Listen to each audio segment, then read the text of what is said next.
নমস্কাৰ, মই মনোজ মনোৰঞ্জন ফেচবুক পেজৰ পৰা আপোনাক এটা সৰু মনোৰঞ্জন বাৰ্তা দিছোঁ। মনোৰঞ্জনটো হৈছে যে উৎপাত গৰম ৰে ভাই, উৎপাত গৰমৰ মাজত থাকিব নোৱাৰিম।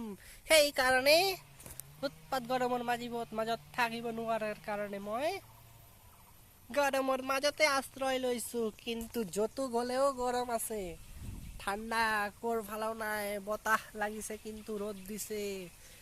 কি যে ভাই, কি কৰিম, এয়া সমস্যাৰ হলটো বিচাৰি পোৱা নাই ৰে।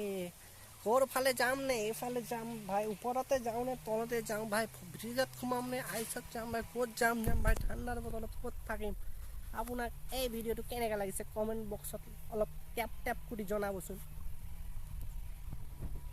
যদি আপোনাক অলপ কিবা লাগিছে তেনেহ'লে কমেণ্ট কৰি দিব, তেতিয়াহ'লে মনোজ মনোৰঞ্জন ভাল পাব আপোনালোকে। এতিয়া অলপ ঠাণ্ডা অনুভৱ কৰিছোঁ, এই গৰমৰ মাজত বহিছোঁ, কিন্তু আপুনি নিশ্চয় জানে মনোজ মনোৰঞ্জন আপোনালোকৰ বাবে সদায় এক্টিভ থাকে। মনোজ মনোৰঞ্জন আপোনালোকৰ বাবে সদায় এক্টিভ থাকে। ধন্যবাদ।